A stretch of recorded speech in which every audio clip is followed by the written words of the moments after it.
Hello horror fans, and once again welcome back to the scariest channel on YouTube, Top 5 Scary Videos, where today we're going to break down some of the most terrifying toddlers in the entirety of horror cinema. Creepy damn kids. What's going on guys? As per usual, I'll be your horror host Jack Finch as we stare into the beady eyes of pure evil itself and take a look at the top 5 creepiest kids in horror movies. Roll the clip. Come and play with us.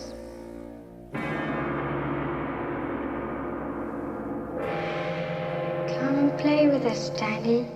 The great battle between nature and nurture has been the hottest topic in psychology since the first day we realised that there was a little something more to our fleshy brain grey matter. Although our understanding is much more intricate than we first realised, it's pretty straightforward in the world of horror cinema. With kids in particular, they're either bundles of hope and goodness, or they're straight up cold, dead-eyed psychopaths. Well, let's take a look at the creepiest of them all, eh? Before we do that though, horror fans, you all know how it is by now. If you're a fan of this video, horror cinema, demonic children, or just top 5 scary videos in general, then please be a dear and hit that thumbs up button, as well as that subscribe bell so you can stay up to date with our latest and greatest uploads. If you'd like to get in touch with myself, Lucy, or the creative team here at Top 5 Scary Videos, then make sure to take a peek at the info box down below. On with the show. Kicking off at number 5, Ralphie Glick, Salem's Lot.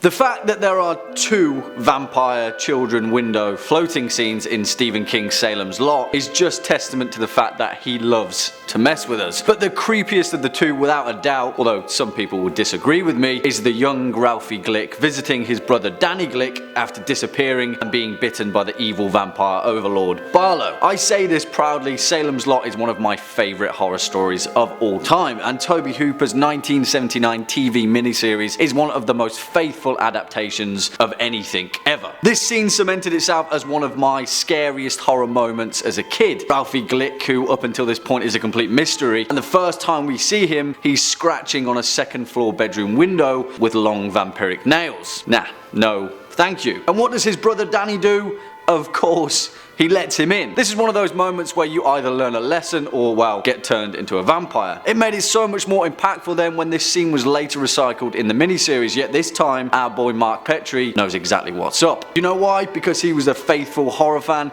and he knew not to open your window to a floating freaky vampire demon kid. That's why. Coming in at number 4, Alice Spags, Alice Sweet Alice.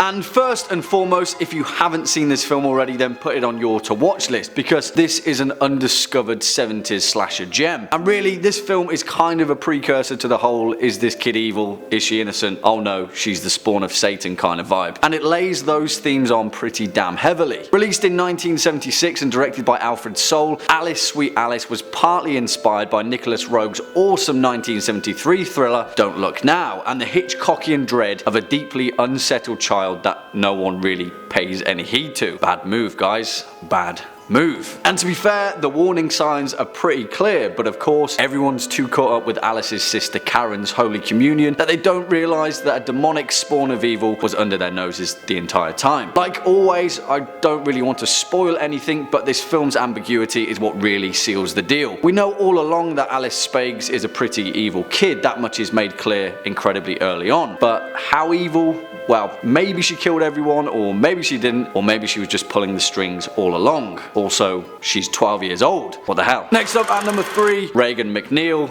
The Exorcist. The cross of our Lord Jesus Christ, who lives and reigns with the Father and the Holy Spirit. Damien! Yeah, you knew she was going to creep up at some point on this list. It's pretty hard not to when you're the physical manifestation of Pazuzu himself, contained in the body of a 12-year-old girl. It's easy to forget that Regan is a kid, you know, considering the fact that for the majority of The Exorcist she's pretty aged, shall we say. Incredibly blunt curse words, demonic abnormal strength, head rotating on a 360-degree angle. Yeah, not usually the physical attributes that you'd often associate with a child, but that's why she makes this list, I guess. From the first moment that Regan tells the astronaut he's going to die in space, then proceeds to urinate on the floor, we know that something's up. However, the reason that she's only number 3 on this list is because we've got to cut Linda Blair some slack. Her character isn't a creepy kid, so to speak, although Blair's performance in the film is the stuff of horror legend. Now, we've got to forgive the fact that she kind of didn't have any choice in the matter. She was possessed by the Lord of all demons after all, and ultimately, she's redeemed. Or is she? Swinging in at number 2, Damien Thorn, The Omen. Damien, look at me! I'm over here! Damien, I love you! Look at me, Damien! And while we defended Regan MacNeil's corner a little bit, we definitely can't do the same for this literal demonic hellspawn of a toddler, Damien Thorn, the prodigious son of Lucifer himself. And if I'm being honest, there are few cinematic child actors that manage to capture that cold, dead-eyed stare better than Harvey Spencer Stevens, a complete unknown at the time of the 1976 release, considering the fact that he was, well, 4 years old. The reason he got the part? He punched director Richard Donner in the balls during an audition. Yeah, maybe there really was something to it. When you boil it down, The Omen really is a terrifying film. Damien Thorn was born from a jackal, and he was switched with a baby born at the same time as him of the American ambassador Robert Thorn, after, unbeknownst to him and his wife, their own son was murdered while in the hospital. And that's just the beginning. Really, we could do an entire breakdown on what makes Damien Thorn creepy, but the real proof is in the pudding. It's that cold,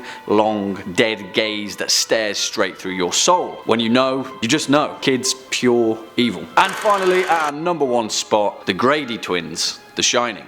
Come play with us.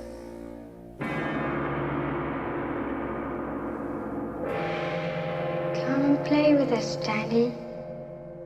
And remember that cold, dead stare that I was talking about? Yeah. How about 2 of them? And then how about a hallway full of blood and a brutal axe murder, and then a creepy little chant? Yeah, legitimately the most terrifying sequence in Stanley Kubrick's 1980 horror masterpiece, The Shining. Now, some people would stick Danny Torrance on this list, but no freaking way, that kid is a genius, and the whole red rum thing wasn't entirely his doing, it was The Shining. No, the real terror in this film is the Grady Twins, and considering the fact that this pair have what is essentially a walk-on part in this film, they sure made one hell of an impact. This sequence really is the stuff of horror legend. Danny on a tricycle frantically pedaling his way along the hallway, and then bam, the Grady Twins. You know what, I'm just gonna play it again because there's not much more than I can say than show you.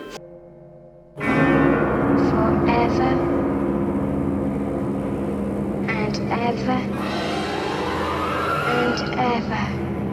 Well, there we have it, folks. Unfortunately, that's all we've got time for in today's video. Cheers for sticking around all the way to the end. If you're a fan of this video, then you know what to do. Make sure to hit that thumbs up button and show us some love in the comment section down below. As always, it's been an absolute pleasure making this video for you all. I've been your host, Jack Finch. You've been watching Top 5 Scary Videos, and until next time, you take it easy.